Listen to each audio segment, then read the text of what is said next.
Hi, it's Jasmine.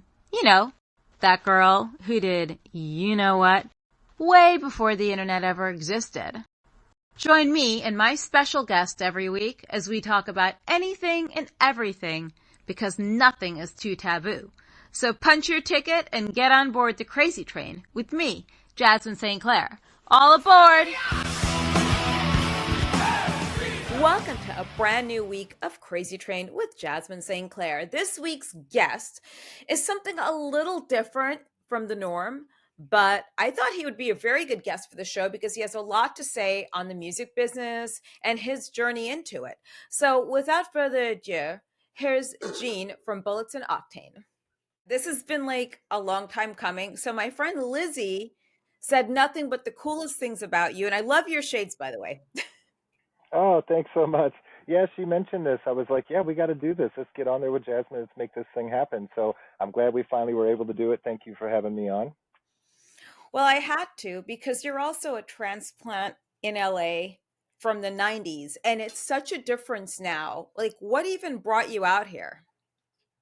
Yeah, in 1998, my we had a small band in St. Louis, Missouri, and much like every ridiculous idea, let's move out to Los Angeles and chase after the crazy rock and roll dream. And we came out here and we started making things happen. We moved to Southern California and went after it, started chipping away. I think like it was so much more difficult back then to actually get recognition, right? Like you see a difference in that between today and yesteryear or yesteryears.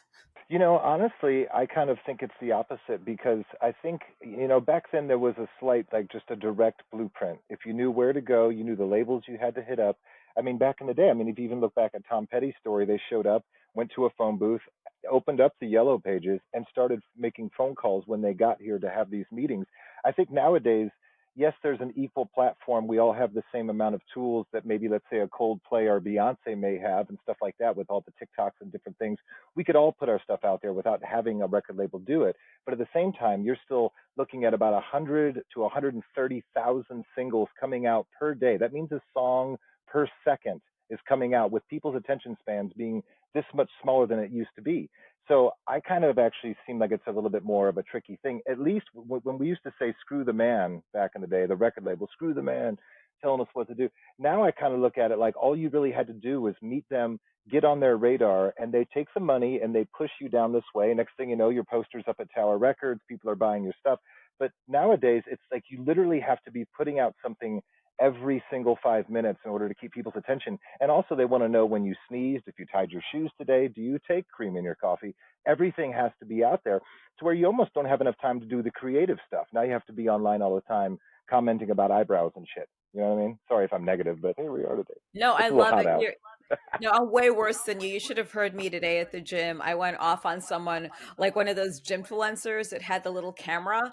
I did ask her politely, Jasmine polite me. I said, listen, I don't come to the gym with the expectation of being taped. Okay. So I don't know who you're influencing, but I've got to ask you to turn that fucking thing the other way because you had it on this way last week and I asked you. So this is the second time.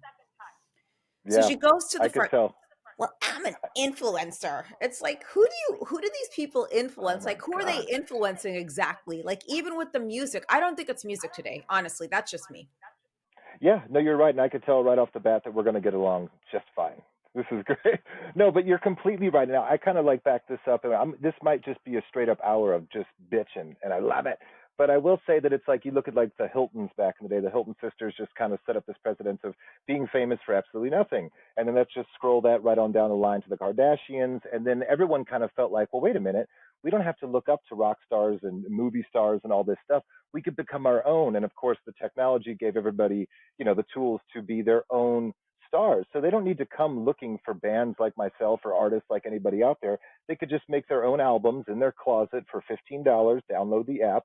And it kind of is, it's made it very difficult. And it's more expensive now than ever to go tour. My band Bullets and Octane does much better in the UK and Sweden and places like that. If you have any idea how much it costs to get a band and the crew, the renting the gear, the petrol, et cetera, hotels, whatever you need to do, it's almost near impossible to make that happen. And what are you going to sell? A record, a vinyl album to a 17-year-old? They don't have record player. I mean, some do, but not enough to make up for the expenses. It's tough. It's a tough time. It's interesting Yay. because I feel as though retro or vintage, and I hate to say vintage, but I think we're probably around the same age. I might be older than you though.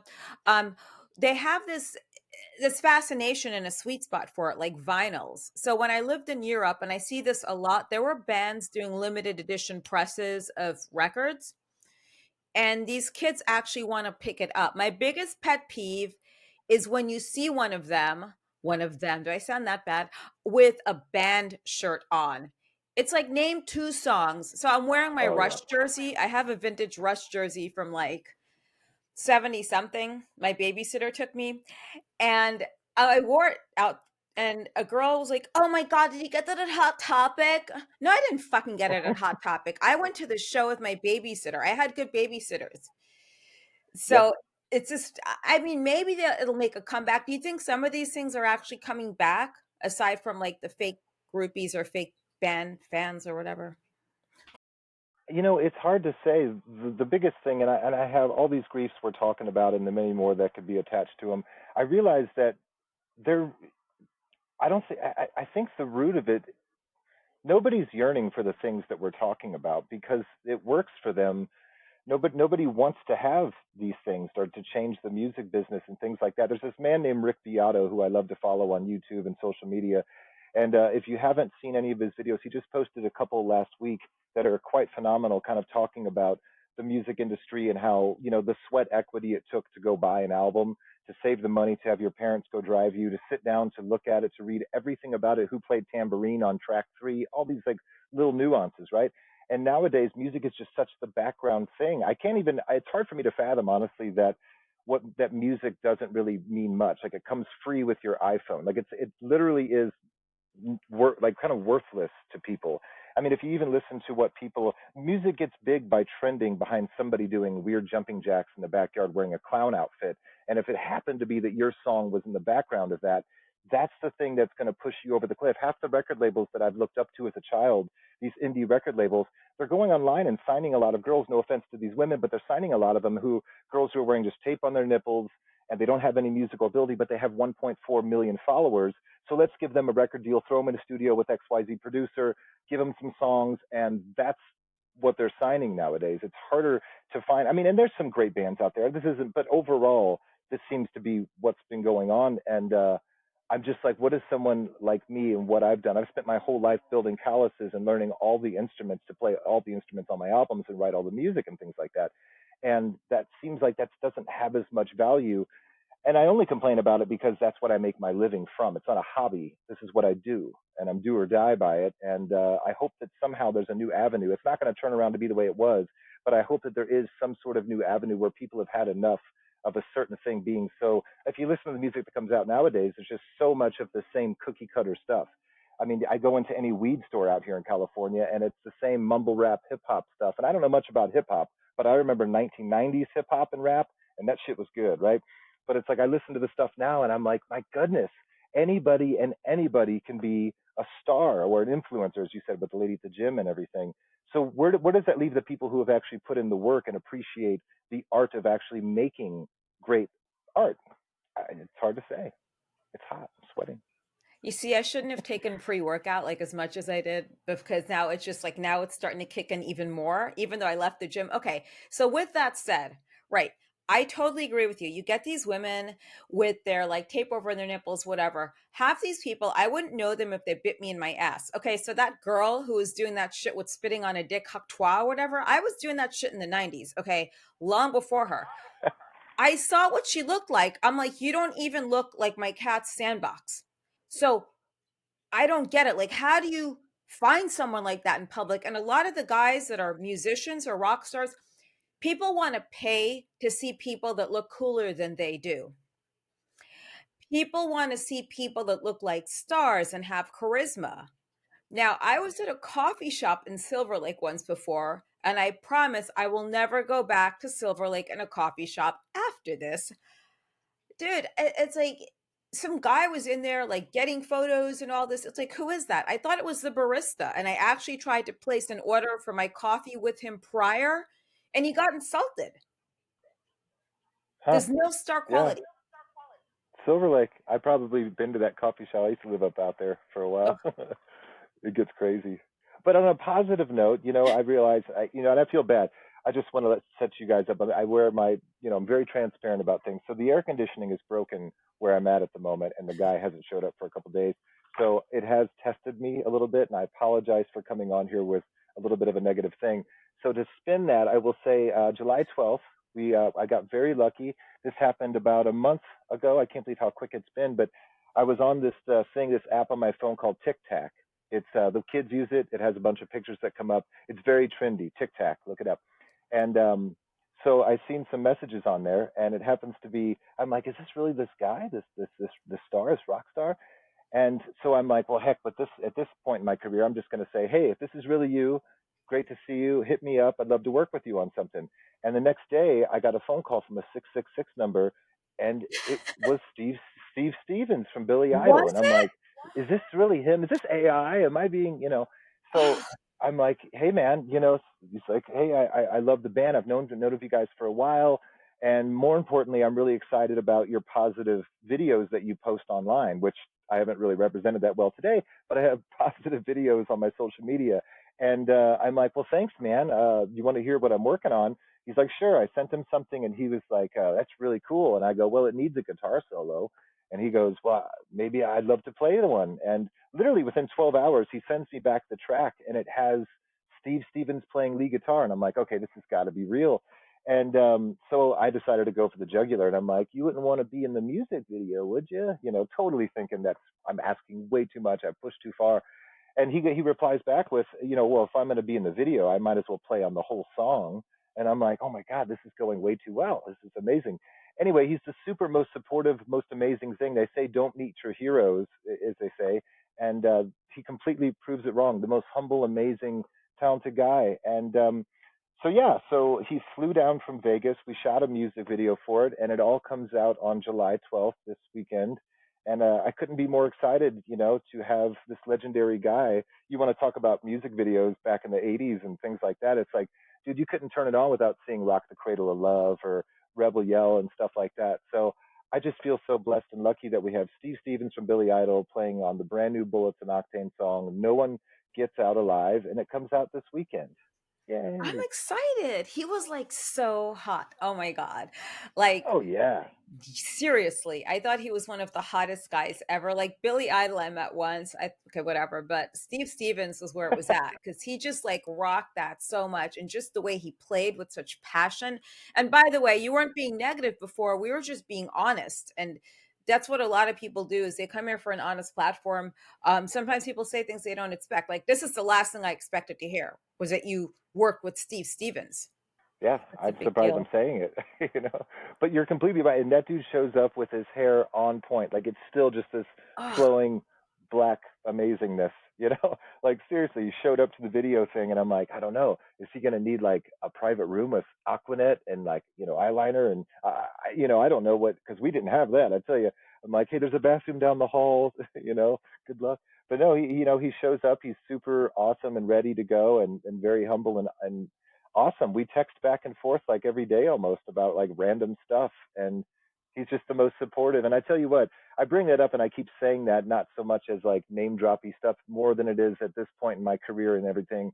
It's just really nice and far and few between to find so many to find people that are behind what I'm doing. The world has been changing and going so fast, like 1,000 miles an hour forward. And as you get older, you can't help but feel fear of like, oh my God, everything's passing me by and I'm still holding on to Smells Like Teen Spirit and shit. And, and like, where do I belong? How do I fit in the ever changing world? And, you're looking at your bank statements and you're going, wow, everyone warns you as a kid, like, be careful because out of nowhere, you're going to wake up and be like, holy shit, what happened to your life, and that stuff, it's great material for writing, but when you have to deal with it on a daily basis, it's getting scary, and maybe watching the news too much isn't helping either, but it's looking bleak as shit is what I'm saying, and it's like, what are we going to do? Woo! Yeah. yeah, I watch the news in the morning sometimes on an empty stomach. And then I watch, like, I leave it on for my cat to watch it. Then I go about my business. I come back and watch the news again. Then my mom gets on the phone with me. And then it's another political discussion. Like, it goes back and forth, back and forth. and then I keep watching the news. So I go to bed with these crazy thoughts in my head. So sometimes I'm one of these people, if I went to the right therapist, not that we want to do that, they'd probably write me a prescription to just go live somewhere that's off the grid, where there's like 100 people or maybe 3 people. And there is a population of a few people in a town called Harmony, California. So have you been to Harmony? I don't know, but I'm calling shotgun. I'm down, girl. Let's do this. I'm ready. I'm ready to get the Let's hell go. out. There's I one think about it house all the time. there, one house, and that's it. Then there's like a dairy, there's a chapel, and there's a store, and there's like a population of 5 or 6 people. Wow. That Yeah. sounds great. I mean, I literally do think about it. I mean, I'm from a small town in Missouri, and I think about, well, I've been out here like 25 years now, and every time I go back to visit, which isn't too often, I notice how much I have changed quite a bit from my surroundings of small town Missouri, and also with all the political stuff that's happened. Not sure if we should go down those roads, but it definitely has separated a lot of things that have been kind of hidden in the woodworks of like stuff. But I grew up around Sweet Home Alabama playing in the background and Bush beer commercial looking type shit, and now and I used to think that was just fun summertime, 4th of July. This is what life is like. And now anytime I see anything with certain things, I instantly am like, oh man, that says a lot more than I thought it said back in the day. Maybe I'm starting to go cross that line right now of saying like we're about to get into it, but maybe we shouldn't. So yeah, Steve Stevens, hell of a guitar player. Yeah. Does he still look good? Yeah, still look. I mean, he looks the same to me. I'm I like gotta six look him two up.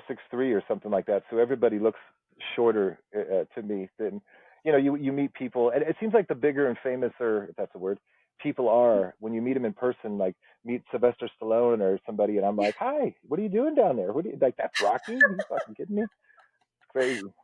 Okay, yeah, well, Sylvester, he's pretty short. A lot of good actors and stuntmen are pretty short. Robert De Niro was one of them, but he's like not on my list of favorite people anymore. But when I made James Franco for the first time, I worked with him on a season of The Deuce, and he was short, but he's a good looking kid and he's super talented, but it's always the shorter guys. I don't know if it's something there that's in the gene. I have no idea. Now, did you ever have any crazy stories of the Sunset Strip? Was it what you expected to be when you first came out here? A lot of my punk rock buddies and stuff, my drummer was playing in Guttermouth and the Vandals at the time, and he was like, "Hey, don't move to LA, come to Orange County, it's popping off." They got like Offspring, No Doubt, Lit, like all that was happening when it was time for me to come out. So Sunset Strip was kind of like old man's like, rock stuff. Like you'd walk by the Rainbow and you see guys in leather pants and long hair saying like, "Don't worry, Motley Crue's coming back," and it's like it's not looking like it is right now.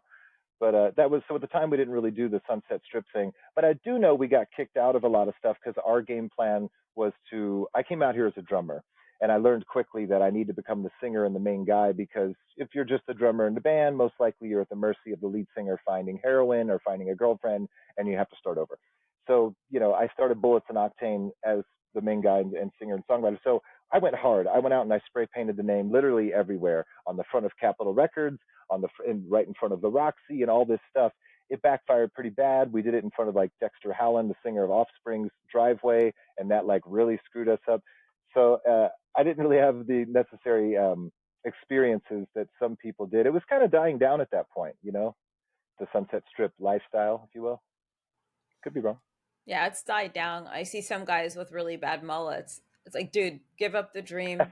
But you're It's saying this thing over. about Motley Crue. How many times have they toured? When was the last Motley Crue show? Like they've had shows recently. I mean, it seems like they've been on tour for like 2 years straight now. Every time I open up an app, there's like a new shot. Did you do some acting? I'm gonna put Yeah, one of I've you on done mute. that. I did that for a while, and then after I think about 6 months ago, I was replaced by a trans woman for something. So Okay. I just took a backseat for a while to just kind of chill out and Yeah. regroup. So then Sure. I still go on auditions and stuff. I have my podcast. I do the pro wrestling thing. Like being me is a full time job, so I'm not going to get a full time job. Let's get real. I feel you, Um, girlfriend. I feel you you. get Yeah. it. I mean, I want to get back into it. I've been the SAG-AFTRA thing. I've been married a bunch of times and all kinds of stuff. And one of the wives at one time said something like, "You know that you're in the union, right? The SAG-AFTRA union." And I'm like, "What's the SAG-AFTRA?" And she's like, "How do you not know about that?" I guess because of MTV and Headbangers Ball when I was on RCA Records, I guess I was in the union. So then I'm like, "Well, fuck, there's some really good money." Even doing background acting, I think at the time, you just showing up on set, like being union was like 375 to even be there or something like that. And I'm like, "Well, maybe I'll get into this." So when you brought that up, I'm like, "Oh yeah, she's done a bunch of stuff on set." I think that's always a great thing to go back to if you could find the right agent, because you can, doesn't matter how old you are, they need someone your if it's the right Well, thing for your age. I have a good agent. She does send me out on things, but I told her not to do something for like 6 months because of that. Because Uh, it's an ongoing theme with someone, claiming or identifying as a woman, then taking work away from actual like born women. And I even like it's a sickening thought to me. And I didn't get discouraged. I just got focused on more things. So actually I'm getting sent out on something on Wednesday, which is tomorrow, and Thursday. So I'm good. Like I'll find stuff. Even if I have to work overseas, I will. But I always find things. I have this theory, right? My theory is this: everything always like finds its way to you like in that orbit, but it's a matter of what you do when the door opens. And just with the whole, and I'm not going down this route, I don't know if I'm really going down the road or whatever, but it's just with the temperature of things and DEI, it really affects a lot of us who would normally be in a DEI category, but we're not now. Does that make sense? I think so. I think I'm following you. Yeah, So so the it what? just, so I get replaced by a transgendered woman who, but they still paid me out for the day, which is good. Right, right. But I see what you're saying. So when like as things are progressing and everything, there's a lot of areas with all of this stuff that we just didn't see coming. Right? Like AI. uh, AI is a great one. Stuff. I mean, what people do with their bodies is their fucking business. I got my Yep. own shit to worry about. They try to figure out who's doing what. You know what I mean? It's whatever piece you have. That's where you go to the bathroom. I don't fucking know. I don't really care. I'm just. I mean, you can't even like pull over in your car in Los Angeles to find a bathroom for anybody to go if you're on the side. If it's traffic time and you got to find Mhm. a bathroom at a gas station, no one's gonna let you use it. So everyone's got issues trying to find a place to pee. But yeah, that whole AI thing, it's an interesting thing. There's a lot of back and forth with record labels and things right now trying to decide if AI is the devil or if it's something that record labels can basically could use your likeness and use your voice and they don't have to pay an artist because they can generate it with the AI. So I don't really know what's going to happen. And with already the music industry being a thing where people don't find too much value in music and they expect it for free, and now there's going to be a machine making it for me. I don't know. I mean, you have to change with the times and be creative and roll with the punches, but at the same time, you know, there was my whole entire existence is being creative in that avenue. So I'm not sure what to do. I guess I should start an app company. Is that what everyone does now? You have to invent your own new app or You could side do hustle. that. Are you looking for a safe way to bet online where there is something for everyone, including yourself? Then go to betonline.ag, where I am sure you will find something. Don't forget, it's betonline.ag for the most variety and the safest way to bet online. You should do that. Actually, oddly enough, there was a casting the other day for Meta. Okay. I'm going to tell you what it was. They're looking for SAG after actors and actresses to pay $750 a day to study their movement and patterns in speech to be used with AI down the line. So they're looking for any and everyone. I would never take a job like that. And by the way, I don't think AI could replace the passion or the soul that goes behind music. And I did see an AI Pizza Hut commercial, by the way. Have you seen that yet? I don't know what happens in it. Maybe I have. It's online. It's really creepy though. Like these people look like they're it's that special, it's this weird skin. Like you could tell something's off. and just the movement, it was really ultra creepy, and I couldn't watch it. I shut it off right away. Uh, I gotta ask you where you came up with the name Bullets and Octane. Yeah, that's a weird one. Like, I think why? yeah, I think there's a lot of artists and bands that they don't realize that they're going to have to say that name for the rest of their life, right?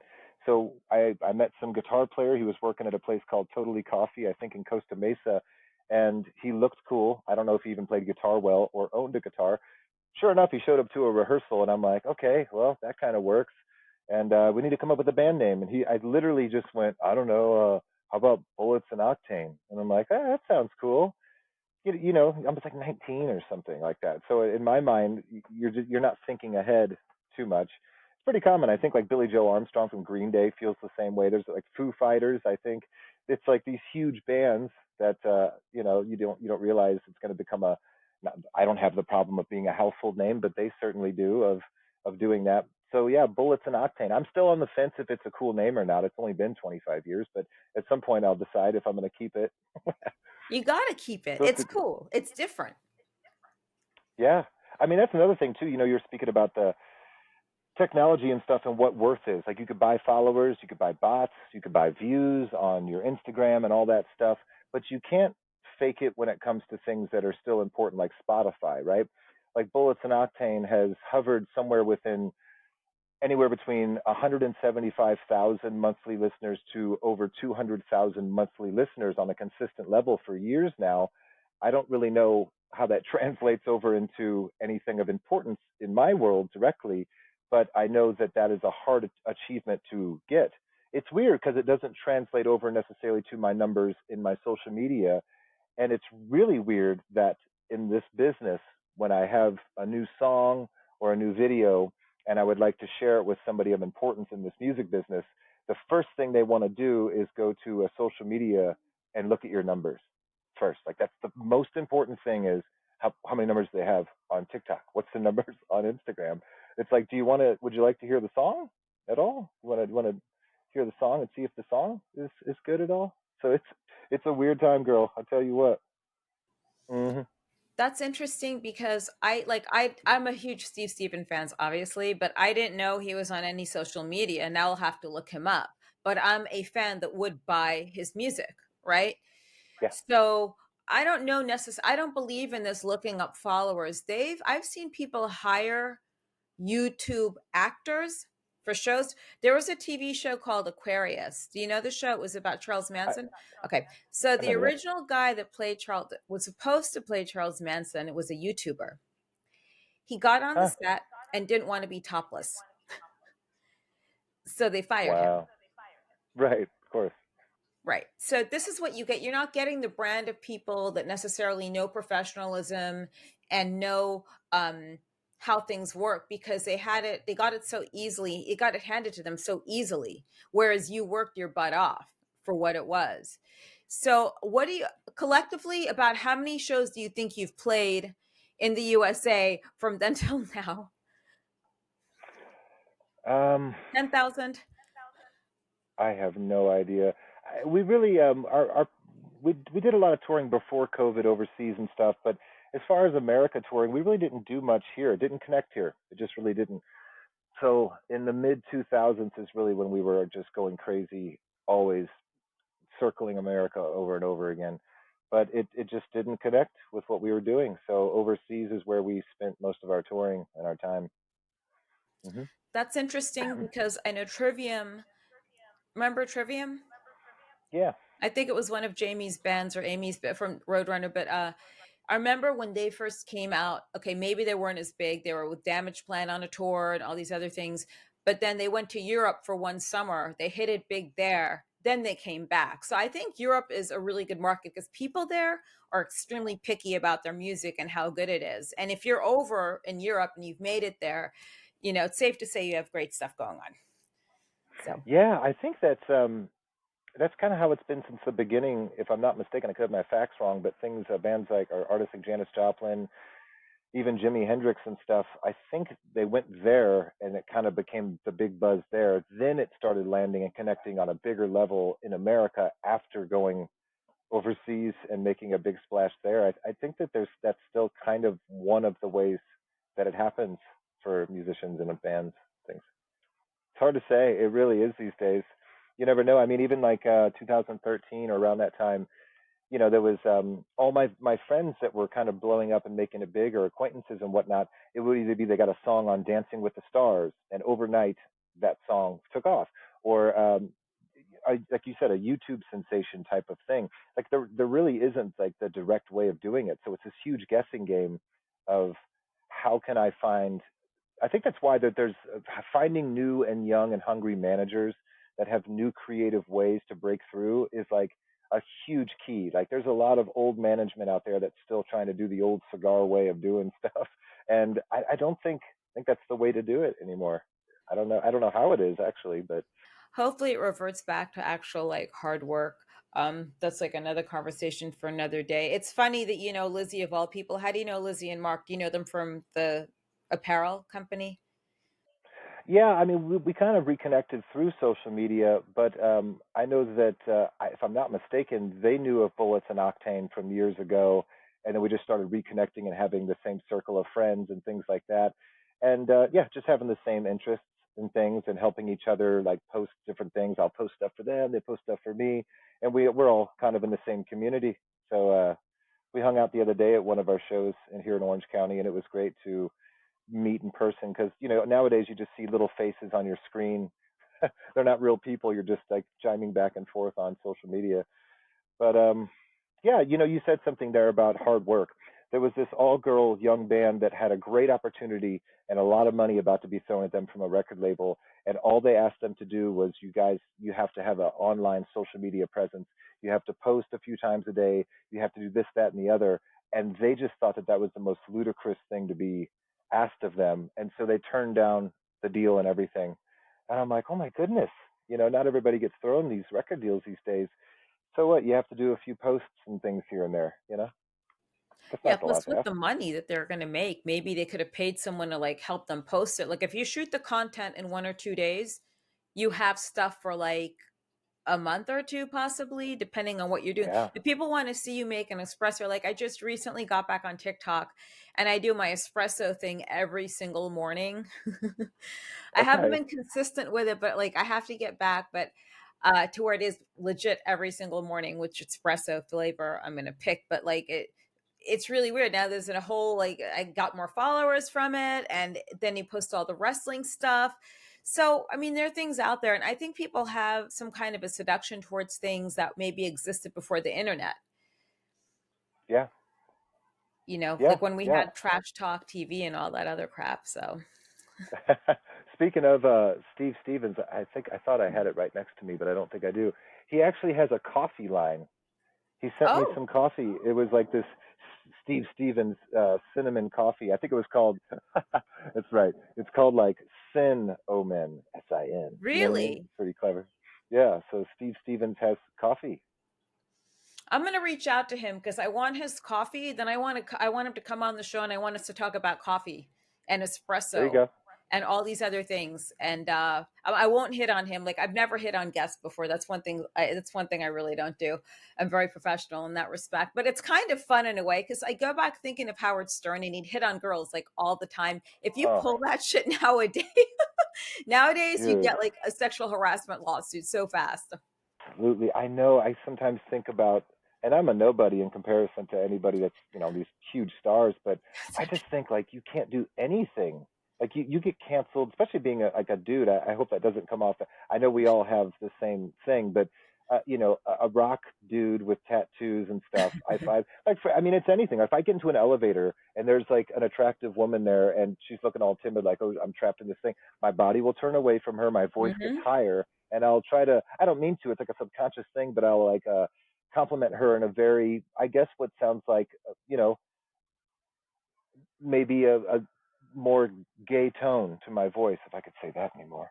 Where I'm just like, hey, I really like your hair today, and she's like, thanks. She's just trying to be super you know, disengaging of you're fine, you're in an elevator with me. And it sucks because I'm, like I said, I'm tall, I got tattoos on my face and all this stuff, and I'll jog through the park every morning and evening, and I'll see like these kids and dogs, and I'll be like, oh, hi, and you'll see them go, "Come here, Scott, come over here quickly," and like they're trying to get their kids grouped in, and I'm like, I have blonde spiky hair. I mean, come on, at this point, it's I'm just as you know, I don't look that scary.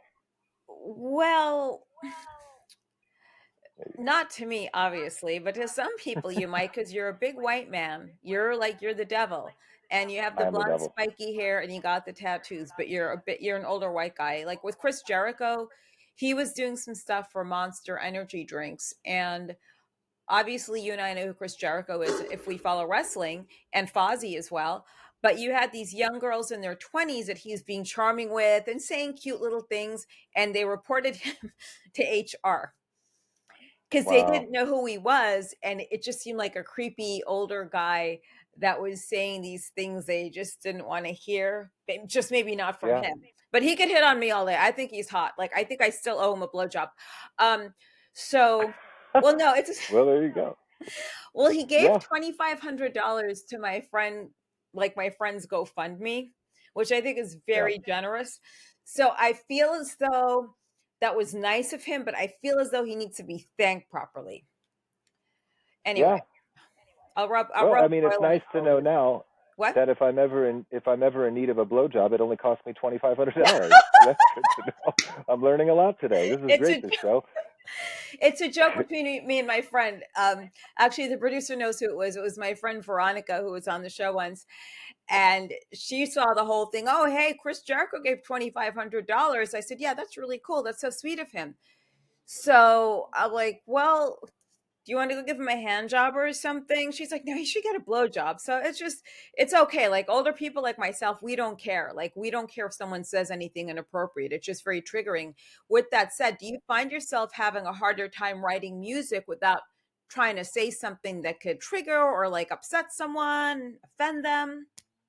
I love it. That's a amazing transition into something that is completely relevant, and it is one of those things. And it actually really upsets me that I have to. My only outlet is to write stuff like that. I could say what the fuck I want, and I've done that on many of my past albums. There's even stuff that's out there with Bullets and Octane that I'm like, man, if that song ever gets resurfaced, not sure why it would, but if it did, it easily could just you know cancel me, which I don't even give a fuck. Like honestly, the where I'm at, I've already kind of said this. I'm kind of dancing around the question, but I will say I have no fame. No one really knows who I am. It isn't like I have a bunch of money from it. So there's really nothing to fucking take from me.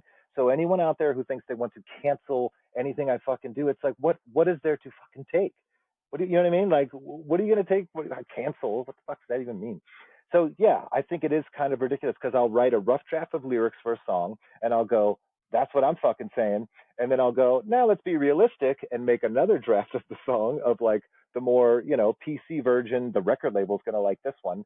And then I try to find like a good balance, right? Or I'll go, okay, I'll say these few lines the way I want to, and I'll probably have to record an edited version if that's ever even really a thing these days. So it's a very strange thing, but I think I have it tough. And I look at comedians. I can't even imagine being a stand-up comedian where your whole thing, like Roseanne Barr got canceled for saying something like we all know that's fucking Roseanne. Roseanne is supposed to be edgy, right?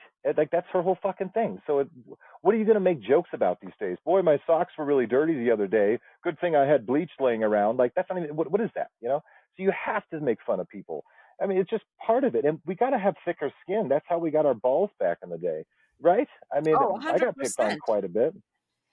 Well, Fuck it. back I don't then know. we were like getting bashed by complete strangers in person, right? Like if you were on talk shows and stuff. These are assholes in the audience who have no life. You get what I'm saying? And nowadays people sit behind a computer screen and get like internet muscles, and I'm sure I could never understand like nowadays if you're on this fine line, like you're writing your music and doing this and trying to keep the lyrics like this way, why can't you do like an unedited, like an 18 and over version or whatever? Yeah, I mean, something we talked about earlier in this conversation goes completely along with this, which is like everybody having to make certain types of music for what is like going on today. I mean, when's the last time you heard of like truly? There used to be breakthrough music at all times, like stuff that you'd be like, what is this? Like, what on earth is like that? They might be giants or something like that. There was a lot of artists and bands that were coming out doing interesting stuff. But even our old A&R guy at RCA Records, after a while, I won't use names and shit, but it's like after a while, he had to get the permission from Clive Davis, to even sign certain artists. Which basically, at some point, it's like, well, then why even have A&R guys to go search out new and up and coming impressive talent, right? I mean, if we're just looking to, okay, we got a new band that's blowing up and it's called whatever, Red Jumpsuit Apparatus. Now, I want you guys to go out there and find me the next Red Jumpsuit Apparatus. And it's like, well, are we looking for anything new necessarily? So, with that being said, and if we're also now supposed to not have lyrics and words that are going to be triggering or anything like that, I don't feel like I could really necessarily express myself openly without it being, a judged thing. So I don't know. With this being said, so in art as a whole, is it really going to even be art at all anymore? If it's not really necessary, people aren't looking to be entertained on the outside. They have their laptop and their tablets and their iPhones to make whatever they want. So they're not going to go to the store to buy something to entertain themselves if they could do it themselves at all. So we're fucked. You hear me? We are fucked, Jasmine. We're You like too, beyond Andrew. fucked in a bad way too.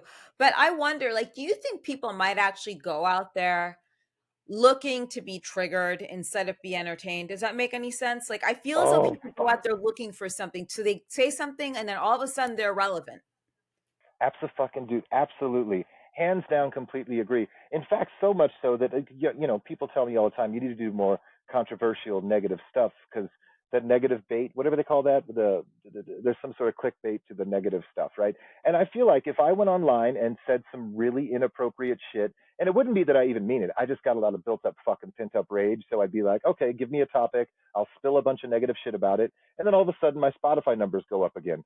Like, is it really the way I want to earn it? Or should I just put that shit aside, my pride and ego, go online, do a fit check first, make sure I jump in the fucking air and land with a different outfit on, and then I might sell a fucking song. Come on! I'm upset. I gotta take Be this phone call. Hello? controversial. That's more fun. I mean, okay, so Ricky Rackman went on his TikTok. I finally found Ricky Rackman on TikTok. Then he said something that's true. I'm finally on TikTok, but I don't get it because you people just go in here because you want people to like you. And it's not necessarily negative or whatever. It's just one of those things where it's a truth, but it could come across as negative to people. Yeah, it's true. I mean, I have friends that are really do well on TikTok, and I don't know what that's getting them, but I will tell you this: anytime I barely ever click on the TikTok app, I maybe check it once a day if it shows me there's a notification, which barely ever happens, and I'll check on it. And these people that I'm talking about, some friends of mine, whatever, they're on it all day. Like they're glued to this. They are like chained to this. They're prisoned to it. Every day they have to have a new outfit, new this, new makeup, and have something to do and change their voice. Or there's new things where they have to mimic a speaking role. You know what I'm talking about? Where you're mouthing a part of a movie. Yeah, I don't know. Yeah, I But guess so. Do you want to spice things up in the bedroom? Well, go to adamandeve.com where you can get something for yourself or that special someone. Adamandeve.com and put in the code Krazytrain, that's crazy with a K, and get 50% off of most items and a bunch of free goodies. Again, it's adamandeve.com and put in my code Krazytrain, it's crazy with a K, and enjoy up to 50% off of most items and, of course, some great freebies. I just don't know what the end goal is though. Like you're putting in all this work constantly, but at the end of it, okay, like for me in music, it's like I have a bunch of albums out, and the whole idea is having a lifetime of music. That's my whole thing. Like if I die at age 70 or something, God willing, I hope, kind of, that I'll have a whole body of work that I've left behind. But what do you really have left behind if you're spending years jumping up and down in front of your camera to appease people who really don't give a shit? If you weren't there next week, there's going to be some other jackass jumping up and down that they'll be looking at, piercing their face, cutting off a limb, something insanely shocking. I mean, that's where we're going. You have to do the most drinking blood, whatever. I don't fucking know. Yeah, so, that's a bit weird, but I get what you're saying, like, the whole what was that thing that whatever it was, Hakchwa, the spitting dick girl or whatever I call her. It's like you go back next year, what are you actually gonna see? Like, will people actually remember you after you do something really stupid online? And that's the problem, like, I hear so much bad music at the gym, it always sounds the same. Then you have people like yourself, people that are out that have actually made good music, like Soilwork. Sugar, bands like that are like musical nerds as well. And you see it, you hear it when they play the music. Who do you listen to growing up? What artists and bands? Like some of your favorites, not all. Yeah, I don't have a direct thing of I don't have favorite bands. I was raised my dad is a big band jazz musician and so I was raised around a lot of Dixieland jazz and big band jazz through him. My brother was 9 years older and he was more of the hair metal guy, so we had like the whole slew of hair metal. And then I was, basically a young kid in the 90s, so I had all the grunge shit coming at me, and all my peers listened to punk rock, and my neighbors listened to classic rock. So I had all this influence that came from everywhere. And man, there was so much great explore, like adventurous music. And it was a time when you were allowed to be very adventurous. I mean, alternative radio stations haven't been or wasn't invented until the 90s because they were trying to squeeze everything. Like you would hear on the same radio station REM coming out, Dave Matthews Band, Lisa Loeb, Alanis Morissette, They Might Be Giants, Enigma, like all of these things were quite different, but they didn't know where to put it, so they funneled it all into what the alternative station that some of it was grunge, some of it wasn't, but it just was like what there was like a sonic assault on your senses of what kind of music is this? This is also different, and I think that was a blessing. As much as we didn't like to be controlled back in the day of the radio stations telling you what to listen to, nowadays I'm not sure what platforms to go online to find new and upcoming music. I mean, I guess you could go on weird underground Spotify and different platforms to find it, but I don't know. I don't know if that benefits when you're just lost in the shuffle of, like I said, 100 to 130,000 songs coming out per day. It's a lot to sift through. So, Yeah. what's my favorite stuff to listen to growing up? I have no fucking idea. Sorry. It's okay. Yeah, you're right. I mean, it's got to be really hard finding good music nowadays. I'm like, who dictates that? And an A&R person, that's the other thing. Like, how does an AR person go out there and find someone? Do you just go to shows? Do you go to shows anymore? Do you still see a lot of live music? I'm still kind of off the grid since COVID happened. I ran for the hills down in super South Orange County. It's nice and quiet. I get Thank to go God. jog, and nobody's taking shits on sidewalks or trying to, there's no meters to feed, things like that. Um, so I barely ever really go to shows as much as I used to. It's not that I wouldn't like to, but I think you're right. A&R people, if there is such a job, still are looking for bands online. I don't really know if they're really going and headhunting at actual physical shows anymore. Could be wrong. I don't know. Do you have any live shows coming up in Europe? What else do you have coming up besides the video on the 12th of July? This year has turned out to be more of the planning for 2025. So we are continuously making music videos. We've released like 12 or 13 so far this year, and we're just continuing to be in the studio working with still some more stuff with Steve Stevens in the future, but also just finishing up this album. So we're going to be releasing some demos and things and more music videos for 2024, but we're kind of setting up to releasing the big album, if you will, for 2025 and taking that head on. Yeah. I'm excited. Like, I want to see you guys play live. So if it's Orange County, if it's somewhere in LA, if it's somewhere in Europe while I'm there, I'll totally catch you guys live. If people want to see more of your videos and learn more about you, what are your socials? I would say you can talk to me directly on the Instagram. That's probably the best traction. Go to Bullets and Octane Official on Instagram and Bullets and Octane Official YouTube. There's so many little shorts and cool music videos. You're going to love it. I can't wait to see it. And shorts are a very good way to catch people's attention. Like, I finally learned that because I just didn't get like what is it, what's the attention span. But you said it at the beginning. It's such a short attention span, like 5 seconds, 10 seconds, and that's it. Yeah. I got to tell you, too, there's two people that you remind me of, and I do this to everybody type of thing. So I flipping through the channels, and one of the early Rockies came on. You remind me of Adrian, right, from Rocky, Yo, his Adrian. wife. Yeah. Yep. And then also Rosia Dawson. Was that her name? The actress? She was Who in like Clerks and different things. who was she? Was she Rosia the Dawson. girl at the register? I think I'm not sure. I think she's a mixed gal, if I'm not mistaken. And I know she's been in a bunch of stuff. I think she in Deadpool as well. Let's look her up. Do one of those things on a Google search. That thing always works. Oh, Rosario Dawson. Oh my God. I thought you said Ace. I thought you said something else. Okay, yeah, I like her. She was in a bunch of movies with Ed Burns, and I love Ed Burns as an actor, like his older things that he did. Brothers, yeah, those old shows that he did because he had a production company out of New York City. But thank you, I'll take that. It's better than oh, I don't know, whatever. Yes, now my Eva energy goes back. Longoria. Is that what Who? you always get? Stuff like that? Eva Longoria, I got things that like once, that? but she's so boring and interesting. She's uninteresting and very boring as an artist, I feel. There's Yeah, nothing there to her. She's pretty, but she's just like there's no substance. And I met her once in person. There yeah, wasn't anything interesting about her. Like she's not the kind of person I'd want to have coffee with or even like bump yeah, into, let alone touch my yeah. shoulder. I was on set with her once, and it was this boat yacht scene, and it's a big deal. It's her thing, and she's literally standing right next to me, and I had no idea. Like, well, of course, she's like super short compared to me, but it's just weird when you meet some of these like larger than life, as they put them, portrayed stars, and when you meet them in person, I'm like, wow, man, you're just like a normal person. I seen a girl down at the drive-through at Wendy's. I think that was way more than this person that's supposed to be, this huge, you know, entertainment No, it's empire true. person. Yeah. You see it a lot of the times, and there's some people. What I don't, I think the biggest pet peeve now are these docu series. I don't know if you watch them or documentaries on people. So I love Tanya Harding. She was my favorite person back in the day. I was like the underdog.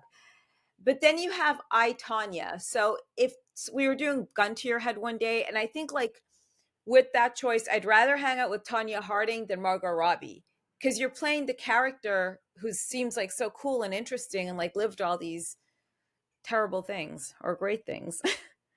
Interesting. Yeah. It's a I don't canvas. know.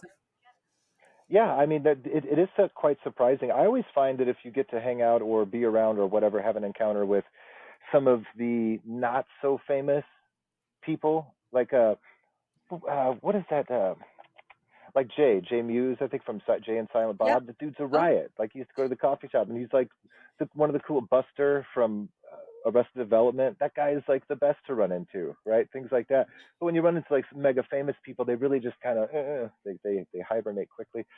Um, yeah, it's some funny stuff.